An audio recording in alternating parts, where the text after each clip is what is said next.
عائشہ صدیقہ رضی اللہ تعالی عنہا سے مروی ہے، فرماتی ہیں رسول کریم صلی اللہ تعالی علیہ وسلم نے فرمایا الماہر فی القرآن، جو قرآن کا ماہر ہے یعنی اچھی تجوید میں تلاوت کرتا ہے اور اس کے معنی بھی سمجھتا ہے، سب سمجھتا ہے، حضور اکرم صلی اللہ علیہ وسلم نے فرمایا قیامت کے دن وہ معزز محترم فرشتوں اور انبیاء کے ساتھ ہوگا۔ جو ماہر ہے قرآن میں، جو قرآن اچھے سے تلاوت کرتا ہے، یہاں تک تو بات ٹھیک ہے۔ آگے میرے آقا صلی اللہ علیہ وسلم فرماتے ہیں والذی یقرأ القرآن یتتعتع فیہ وعلیہ شاق فلہ اجران او کما قال رسول اللہ صلی اللہ علیہ وسلم۔ میرے آقا فرماتے ہیں اور وہ بندہ جو اٹک اٹک کے پڑھتا ہے، اس کے لیے زبان پھسل جاتی ہے، یہ صاف ہے الفاظ حدیث میں، جو اٹک اٹک کے پڑھتا ہے زبان پھسل جاتی ہے، یا ذہن موٹا ہے زبان موٹی ہے جلدی سمجھ میں نہیں آتا ادھر ادھر ہجے کر کے پڑھتا ہے، میرے آقا صلی اللہ علیہ وسلم نے فرمایا اس کو ڈبل اجر ہے، فَلَهُ أَجْرَانِ، اس کو دگنا اجر ہے۔ تو کیوں چھوڑ دیا تھا اس قرآن کو؟ یہی سوچ کر کہ پتہ نہیں کہاں غلطی ہو جائے، تم لگے رہتے ہیں، ایک دن وہ آ جاتا جب ہماری زبانوں کی لکنت کو بھی یہ صحیح کر دیتا۔ قرآن پاک علاج بھی ہے، شفا بھی ہے، دوا بھی ہے، رزق بھی ہے، رحمت بھی ہے۔ عزیزان گرامی، میرے آقا صلی اللہ تعالی علیہ وسلم نے فرمایا، احادیث کے چند جملے میں آپ کے سامنے رکھ دوں۔ رسول پاک صلی اللہ تعالی علیہ وسلم فرماتے ہیں کہ جو قرآن گھر میں تلاوت کرتا ہے اس کے لیے ایک فرشتہ ہے جس کا نام سکینہ ہے۔ حضرت اسید بن حضیر رضی اللہ تعالیٰ عنہ ایک صحابی ہیں، وہ رات میں تلاوت کر رہے تھے، اچانک بادل کا ایک ٹکڑا نیچے آ گیا۔ بادل کا ٹکڑا کبھی نیچے آپ نے دیکھا نہیں ہوگا، اس میں کیا ہوتا ہے معلوم ہے؟ جیسے فریج کھولنے کے بعد بہت تیز شبنم جیسی ٹھنڈک رہتی ہے، اس طرح بادلوں کو کچھ جمی ہوئے پانی اور برف جیسی چیزیں گھیری ہوئی رہتی، ایک ٹکڑا ان کے اوپر آ گیا۔ حضرت اسید ڈر گئے، ان کا گھوڑا ہنہنانے لگا، تیزی سے اچھل کود کرنے لگا، اور وہ قرآن پڑھ رہے تھے اس وقت، اور انہوں نے قرآن چھوڑ دیا اور صبح حضور اکرم صلی اللہ علیہ وسلم کے دربار میں آئے، کہا یا رسول اللہ صلی اللہ علیہ وسلم مجھے ڈر لگ رہا ہے، رات کو میں چھت پر بیٹھ کر قرآن پڑھ رہا تھا، صرف میری بیوی ہے اور میرے گھر میں ایک گھوڑا ہے، مجھے ڈر یہ لگا کہ آسمان سے کچھ برس جائے گا اور میں ہلاک ہو جاؤں گا۔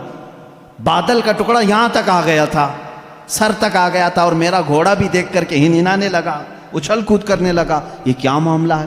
اللہ کے حبیب صلی اللہ تعالی علیہ وسلم نے فرمایا، مسکرایا، کہا اسید تلاوت چھوڑ کیوں دیا؟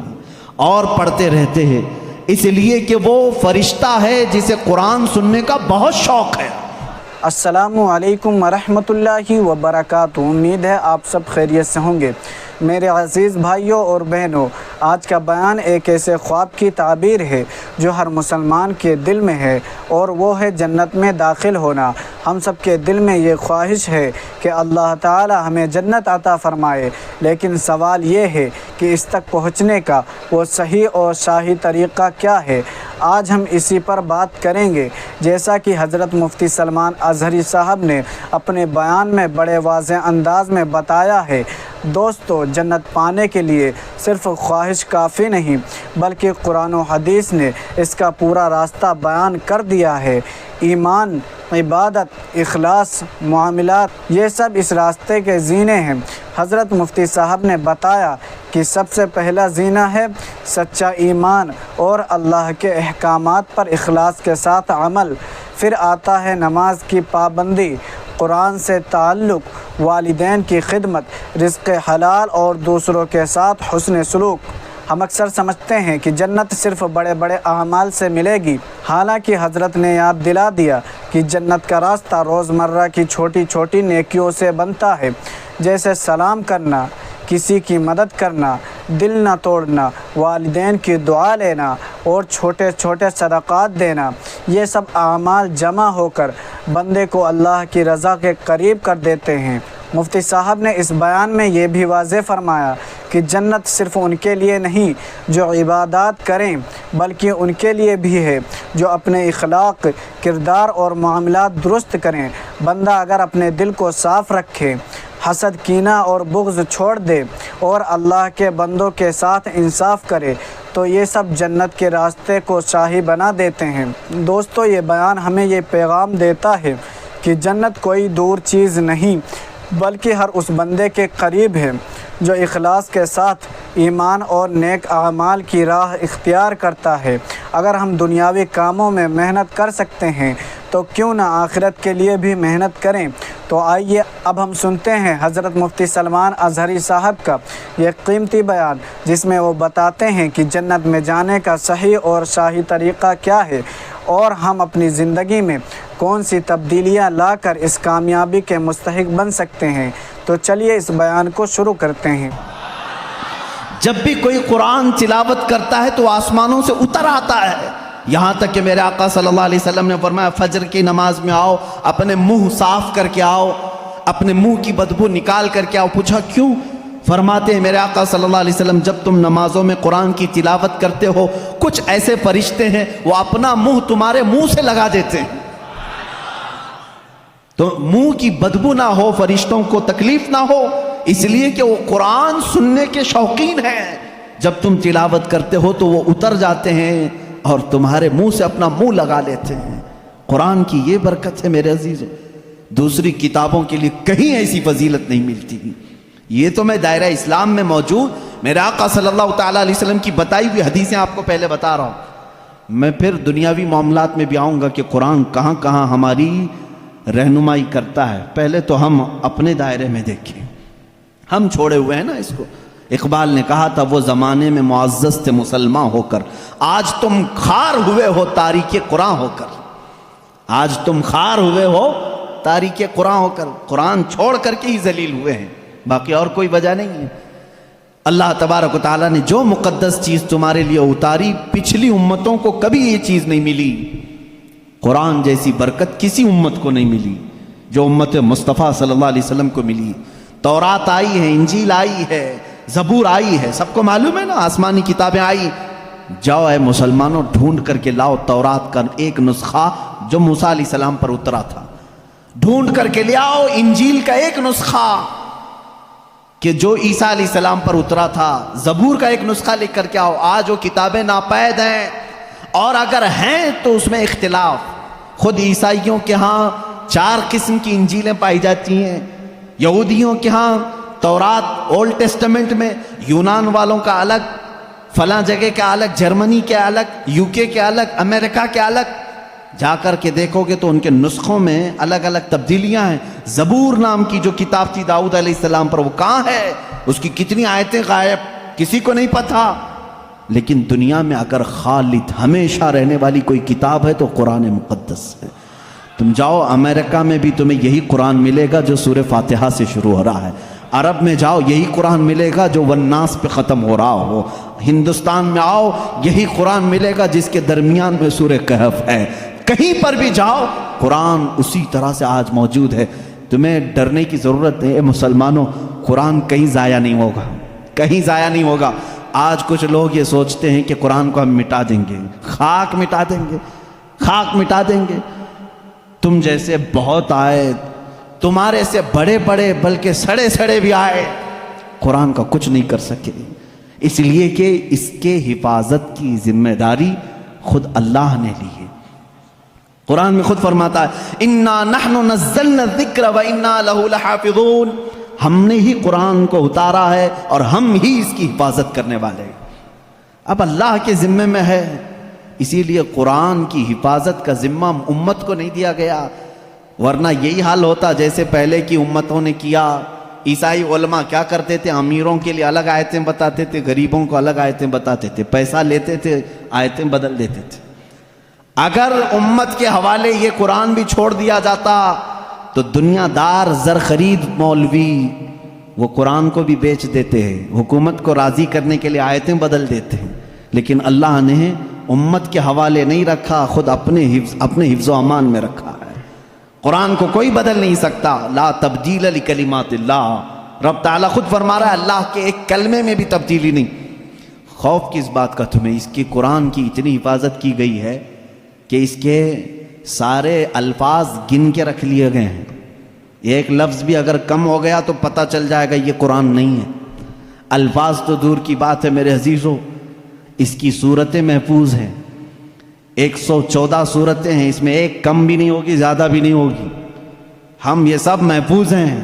جو عالم ہوگا، جو حافظ ہوگا، کروڑوں کی تعداد میں علماء بھی ہیں، وہ سب کو معلوم ہے. یعنی قرآن کی یہ باتیں جاننے والے علماء کی بات کر رہا ہوں، سب کو معلوم ہے کہ قرآن میں 114 صورتیں ہیں، 540 رکوع ہیں. اتنا ہی نہیں بلکہ اس کے جو ہے حرف بھی گن لیے گئے، آیتیں بھی گن لی گئی ہیں. 6666 آیتیں ہیں، حروف بھی گنے گئے ہیں، زبر بھی گنے گئے ہیں، زیر بھی گنے گئے ہیں، بلکہ اس کے نقطے بھی گن کے رکھے گئے ہیں. کہیں ایک نقطہ بھی کم نہیں کر سکو گے. اس قرآن کی اتنی جو حفاظت ہے. آج میں آپ کو بتاؤں، کبھی کسی نان مسلم کے پاس جاؤ اور اگر وہ تم سے یہ سوال کرے تو مسلمان ہے، اسلام ہی سچا دھرم ہے، کیا تمہارے پاس پروف ہے اس چیز کا؟ تم کیا کہو گے؟ حضور صلی اللہ تعالیٰ علیہ وسلم کے معجزے سناؤ گے؟ انکار کرے گا. میرے آقا صلی اللہ تعالیٰ علیہ وسلم نے چاند کے 2 ٹکڑے فرمائے، سورج کو پلٹا دیا، بہت سارے معجزے ہیں. وہ کہے گا میں نہیں مانتا ان چیزوں کو، وہ اس زمانے میں تھے، میں کہاں دیکھا ہوں.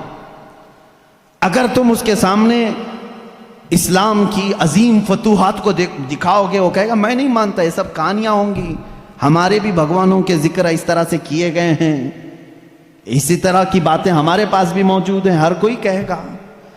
تمہارے پاس اگر اپنے حق ہونے کی کوئی علامت آج بھی موجود ہے تو صرف قرآن پاک ہے. اسے کہو میرے سچے مذہب پر اور اچھے مذہب پر قائم ہونے کی سب سے بڑی دلیل، سب سے بڑا پروف قرآن ہے. لا کر کے دکھاؤ اس طرح کی کوئی دوسری کتاب کسی کے پاس ہو. کم سے کم 1400 سال سے جو محفوظ چلی آ رہی ہے دنیا میں، کسی لیبارٹری میں بھی، کسی لائبریری میں بھی اتنی پرانی کوئی کتاب آج محفوظ موجود ہے ہی نہیں. یہ میری بات نہیں، ساری دنیا کا جو دوسرے ریلیجن سے تعلق رکھتے ہیں ان کا بھی یہی قول ہے کہ قرآن سے زیادہ محفوظ اس دنیا میں اب کوئی چیز نہیں رہ گئی. اس کی حفاظت کو اللہ نے اس طرح سے ترتیب دے کر فرمایا ہے کہ مسلمان اپنے بچوں کو حافظ قرآن بناتے ہیں اور اس کی حفاظت میں لگے ہوئے ہیں. اللہ تعالیٰ نے سینوں کو چنا ہوا ہے اس قرآن کی حفاظت کے لیے. خیر میرے عزیزوں، احادیث کریمہ میں یہ ہے، حضور اکرم صلی اللہ تعالیٰ علیہ وسلم فرماتے ہیں قیامت کے دن ایک بندہ آئے گا جو قرآن تلاوت کرتا تھا، اس کے حساب کی باری آئے گی تو رب تعالیٰ اس سے فرمائے گا اقرأ القرآن وارتقی ورتل، اے بندے قرآن یہاں پر بھی پڑھ جیسے دنیا میں پڑھتا تھا، جیسے تو قرآن پڑھتا تھا یہاں پر بھی پڑھ، اور جب تک وہ پڑھتا رہے گا رب تبارک تعالیٰ فرماتا ہے ورتقی ورتل، ایک آیت پڑھ ایک درجہ اوپر، دوسری آیت پڑھ دوسرا درجہ اوپر، تیسری آیت پڑھ تیسرا درجہ اوپر. جنت میں وہ درجے طے کرتا جاتا رہے گا، جہاں جا کر کے وہ قرآن کی تلاوت ختم کرے گا کہا جائے گا یہی تیرا درجہ ہے. میرے آقا صلی اللہ تعالیٰ علیہ وسلم سے پوچھا گیا کہ کیا یہ قرآن جب تک وہ تلاوت کرتا رہے گا اس کے درجے بلند ہوتے رہیں گے؟ حضور اکرم صلی اللہ علیہ وسلم کی حدیث میں ہاں، میں نے جنت میں دیکھا ہے قرآن کی تلاوت کرنے والوں سے اوپر کسی کا درجہ آیا ہی نہیں، کیونکہ یہ تلاوت کرتے کرتے، کیونکہ جو کچھ بھی جنت حاصل کرنے کا آپشن ہے نا وہ دنیا میں ہی تو ہے. تم اتنی نمازیں پڑھو تو یہ جنت ہے، اتنے روزے رکھو تو یہ جنت کا دروازہ تمہارے لیے، حج کرو تو یہ جنت. الحمدللہ میرے عزیز بھائیوں اور بہنوں، آپ نے ابھی سنا حضرت مفتی سلمان اظہری صاحب کا وہ پرنور اور ایمان افروز بیان، جس میں انہوں نے ہمیں بتایا کہ جنت کا راستہ کوئی مشکل یا دور کی چیز نہیں ہے. اصل راز یہ ہے کہ انسان اپنے دل کو اللہ کی محبت اور رسول اللہ صلی اللہ علیہ وسلم کی اتباع سے بھر دے اور اپنی زندگی کو قرآن و سنت کے مطابق ڈھال لے. دوستو، ہم اکثر سوچتے ہیں کہ جنت پانا شاید صرف اولیاء اور بڑے نیک لوگوں کا کام ہے، لیکن حقیقت یہ ہے کہ جنت ہر اس مسلمان کے لیے ہے جو اپنی نیت کو خالص کر لے، اللہ کے حکموں کو اپنا لے اور اپنے بندوں کے ساتھ اچھا برتاؤ کرے. حضرت مفتی صاحب نے یہی سمجھایا کہ جنت کے دروازے کھلتے ہیں ایمان، نماز، روزہ، زکوٰۃ، والدین کی خدمت اور دل کی صفائی۔ یاد رکھے جنت کا شاہی طریقہ صرف لمبے لمبے اعمال نہیں بلکہ روزمرہ کی چھوٹی چھوٹی نیکیاں بھی ہیں۔ کسی کو مسکرا کر دیکھ لینا، بھوکے کو کھانا کھلانا، ظلم سے بچنا، دل آزاری نہ کرنا، یہ سب نیکیوں کے موتی ہیں جو جنت کے راستے کو روشن کرتے ہیں۔ میرے بھائیو، آج کے اس بیان کے بعد ہمیں اپنے آپ سے یہ عہد کرنا چاہیے کہ ہم صرف سن کر آگے نہ بڑھ جائیں بلکہ اپنی زندگی میں ان باتوں کو اپنائیں، نماز میں کوتاہی نہ کریں، قرآن سے تعلق بڑھائیں اور دلوں کو صاف رکھیں۔ یاد رکھیے دنیا کی عزت اور دولت یہیں رہ جائے گی لیکن آخرت کی کامیابی ہمیشہ ہمیشہ کی ہے۔ آخر میں دعا ہے کہ اللہ تعالی ہمیں جنت کے اس شاہی راستے پر چلنے کی توفیق عطا فرمائے، ہمارے ایمان کو مضبوط کرے، ہمارے اعمال کو قبول فرمائے اور ہمیں اپنے محبوب صلی اللہ علیہ وسلم کے ساتھ جنت الفردوس میں جگہ عطا کرے، آمین یا رب العالمین۔ اگر آپ کو یہ ویڈیو پسند آئی ہو تو ضرور دوسروں تک شیئر کریں تاکہ یہ پیغام زیادہ سے زیادہ لوگوں تک پہنچ سکے۔ اللہ ہمیں اور آپ کو عمل کی توفیق دے۔ السلام علیکم ورحمۃ اللہ وبرکاتہ۔